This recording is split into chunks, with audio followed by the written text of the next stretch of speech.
All right, quick ಆಗಿ ಒಂದು 2-3 ಝಲಕ್ಗಳಿವೆ, ಅದನ್ನು ನೋಡ್ಬಿಡೋಣ.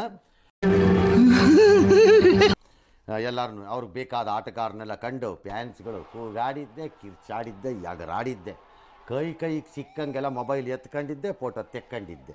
அருகில் இருந்தால் சுவைக்கும் கன்னி துணை இழந்தால் முழுதும் கசக்கும் விழியினில் ಇದ್ದಾಗಲೇ ಜನ ರೋಡ್ ಸೈಡಲ್ಲೆಲ್ಲ ನಿಂತ್ಕೊಂಡು ಒಂಥರ ಹೀಗೆ ಗೊತ್ತು. ನನ್ನ ಸರ್ಟಿಫಿಕೇಟ್, ನನ್ನ ಟ್ಯಾಲೆಂಟ್ ನಾನು ಬೇರೆಯವ್ರು ಕೊಟ್ಬಿಟ್ಟು ನನ್ನ ಸರ್ಟಿಫಿಕೇಟ್ ತೊಗೊಳೋದು ನಂಗೆ ಇಷ್ಟ ಇಲ್ಲ.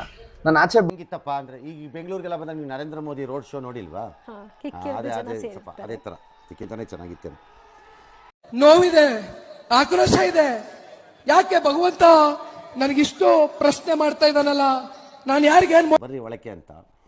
ಆದರೆ 3 ಗಂಟೆ 30 ನಿಮಿಷ 3:45 ಒಳಗಡೆನೆ ಫಿಲಪ್ ಆಗೋಗಿತ್ತಂತೆ ಸ್ಟೇಡಿಯಂ.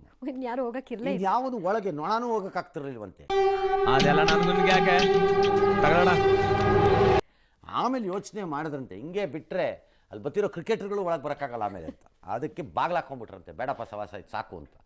ಅಂದರೆ ಜನ ಅಷ್ಟು ಅಭಿಮಾನಪೂರ್ವಕವಾಗಿ ಹೆಮ್ಮೆಯಿಂದ ಭಾರತದ ಈ ಯಶಸ್ಸನ್ನು ಸಂಭ್ರಮಿಸಿರೋ. ಇಲ್ಲ ಅಂತಂದ್ರೆ ಮ್ಯಾಚ್ ನೋಡಕ್ಕೆ ಇಷ್ಟು ಅಂತ ಟಿಕೆಟ್ ಇರುತ್ತೆ, ಲಿಮಿಟ್. ಹಾಗಾಗಿ ಅದು ಅಷ್ಟೇ ಜನ ಕಾಣಿಸ್ತಾರೆ.